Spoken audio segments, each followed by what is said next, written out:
We begin our 610 WIP Eyewitness Sports Report with the Phillies. And 2 games after firing their hitting coach, the Fightin's lineup got quite a test today, facing arguably the best pitcher of the season. It was a hot day game in South Philly for the fans, and Phillies bats were hot too, but this right here is pitcher Kyle Kendrick. He went 7 innings, giving up only 1 run.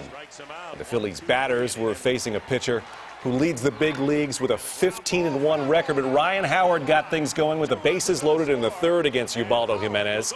He put the Phils on the board with a bases-clearing triple for the big Howard. And Jimenez was out of the game later that same innings when Jimmy Rollins tripled as well. He plated 2 more, putting the Phillies up 7-0, and the Phillies rubbed it in later in the 6th inning. Raul Ibanez hit his 8th home run of the year. The Fightin's went up 8 runs right there, and they win 10-2. I know it was going to be tough, having Jimenez going up against him, and I didn't think our guys been having a great year, so just try to keep the game close. But hitters, we swung the bats really well today, and it was a big win for us. The level of focus as a team, has been better the last few days, and the quality of the at-bats has been significantly better. And, it shows. And Roy Oswalt showed his stuff to the Phillies scouts in Houston tonight. The Astros ace, who requested a trade out of Houston, now says whoever picks him up doesn't have to pick up his $16 million option for the 2012 season. Oswalt got banged around the yard tonight. He left after 5 innings, giving up 6 earned, and got the loss as the Reds beat the Stros 7-0. Braves were trying to stay 6 games ahead of the Phillies. Brooks Conrad stepped in with the bases loaded, and he unloaded. His 2nd pinch hit grand slam of the year broke the tie. Atlanta beat Florida 10-5. Eagles rookies are scheduled to report to camp Monday, but their top pick in this year's draft might not be there. First-round pick Brandon Graham out of Michigan, likely their starting defensive end, remains unsigned. Sources close to the team say it's doubtful the number 13 pick overall will report on time. And second-rounder Nate Allen doesn't have a contract yet either. And another Michael Vick investigation is underway. According to ESPN, the Eagles QB is facing charges he illegally gave money to friends and family a few years ago, right before he declared bankruptcy. If proven true, his family must return hundreds of thousands of dollars so Vick can pay his creditors.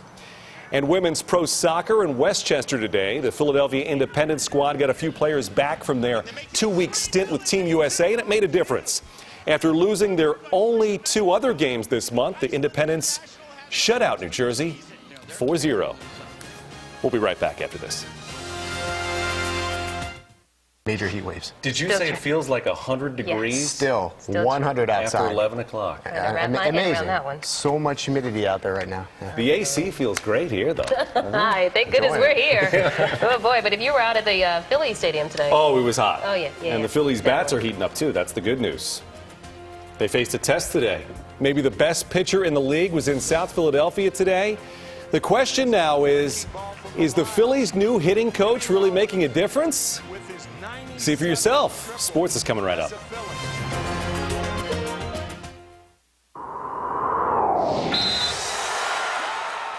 Good morning. The Phillies look for a rare 4-game sweep this afternoon against the Reds. Last night, the fans were treated to one heck of a pitcher's duel. Doc Halladay was great, and the Reds pitcher, Travis Wood, matched him pitch for pitch.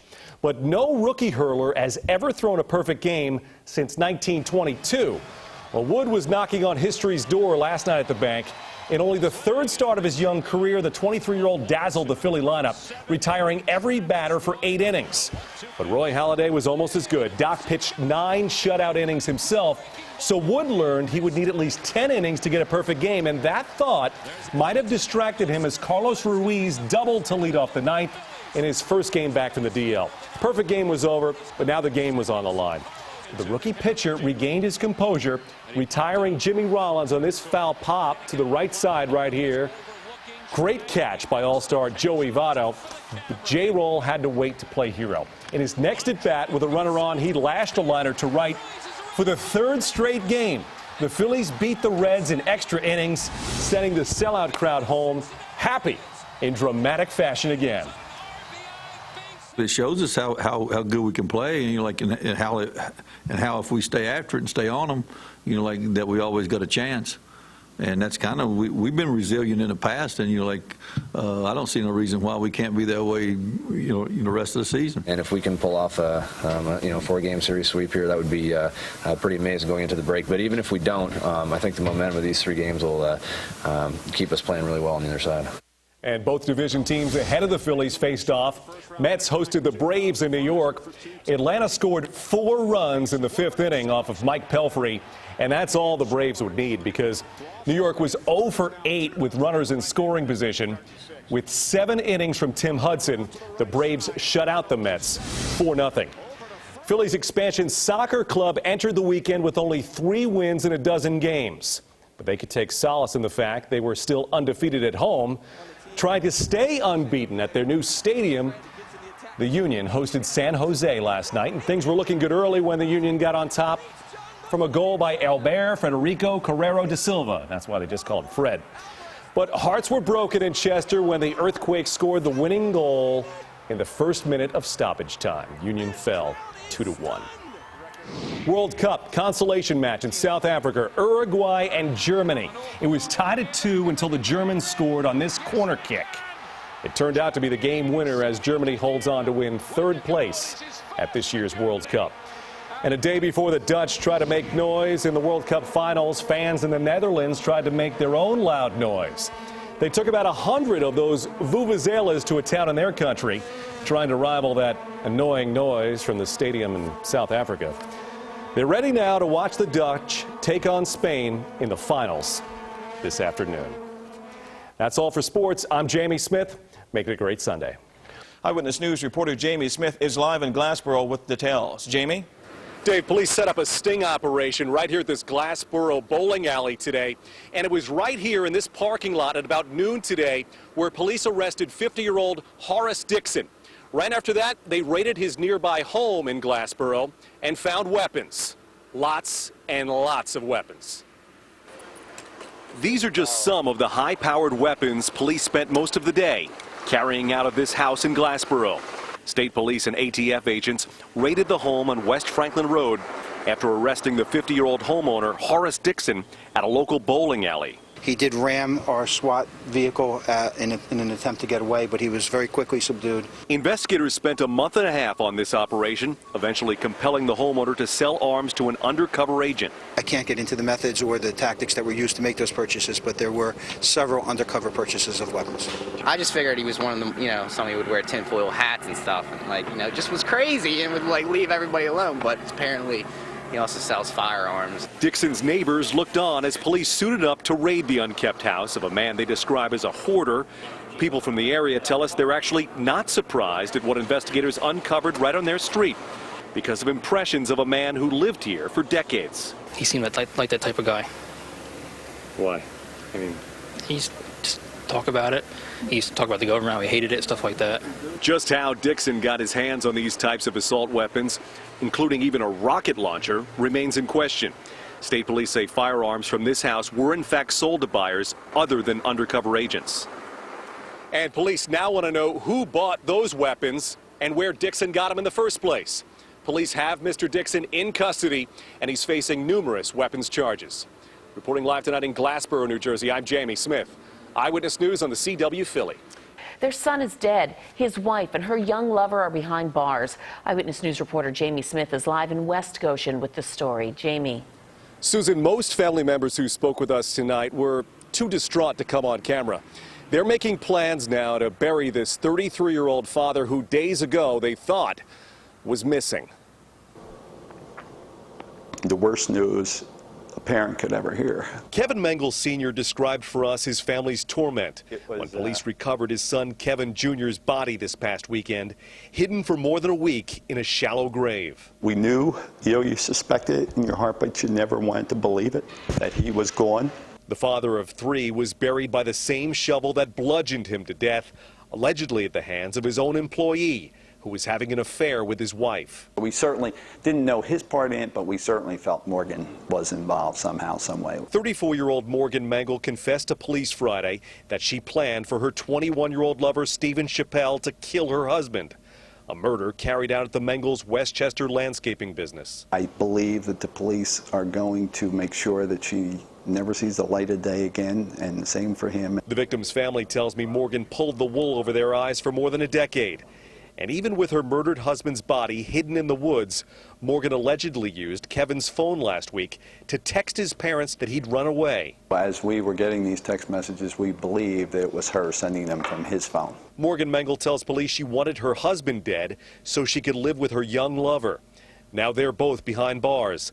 And the Mengels' 3 young children have moved out of their family's Westchester home to live with their grandmother. His 3 children that he cared so much about are fatherless and motherless, and they have to live with this for the rest of their lives, and they're left with nothing.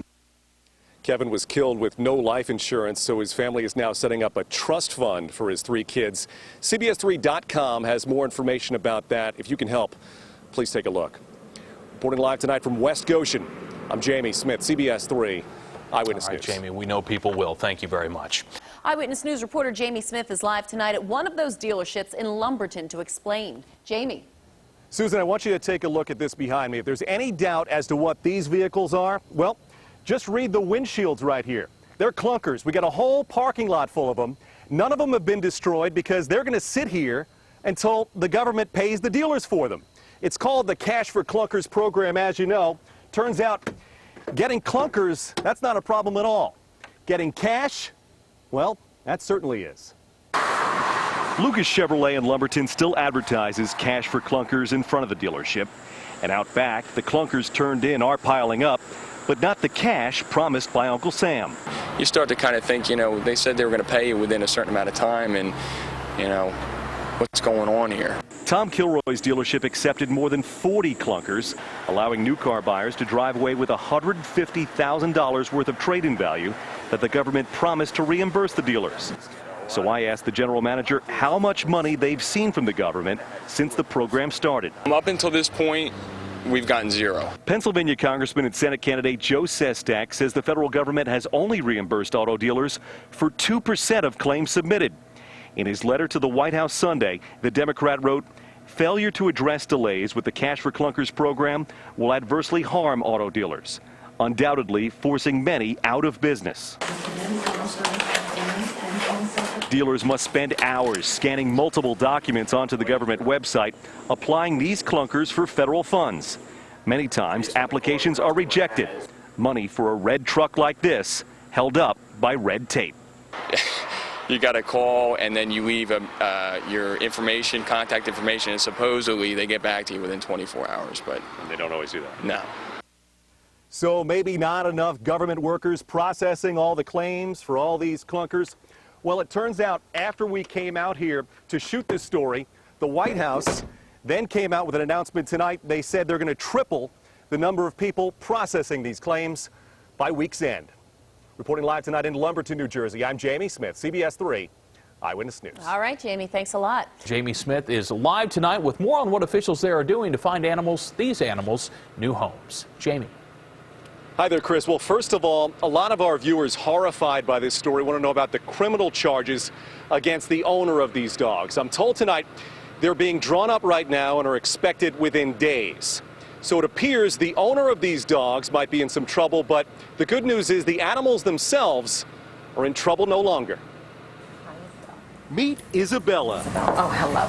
She's just one of 85 Chihuahuas and Chihuahua mixes rescued from this South Philadelphia row home last week by the Pennsylvania SPCA. It's been very trying to keep up with all the dogs and with all the animals, so I can't even imagine how it was for the owner of these animals. A couple dozen of these dogs are still receiving treatment here at the PSPCA in Hunting Park.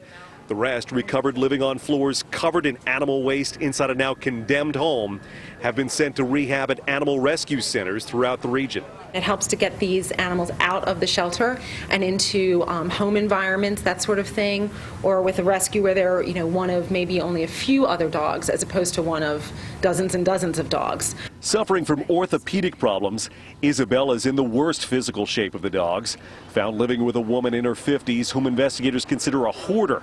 The others being treated now are recovering from issues caused by living in squalor. It seems that a lot of them are very under-socialized, didn't have a lot of exposure to many different kinds of people. They're a little skittish, they're a little scared, so we're trying to also help them in that way. And these dogs are only a fraction of those at this one facility now seeking adoption. They're sweet, they're very, very sweet. They just need a little help. And CWPhilly.com has more information on how you can do that, help. But the good news is, even if you can't open your home to one of these animals, I'm told with such a huge influx of animals here just last week that they may run out of newspapers and blankets here as soon as tomorrow. So please check out that link we have set up for you. Reporting live tonight from Hunting Park, I'm Jamie Smith for Eyewitness News at 10 on the CW Philly.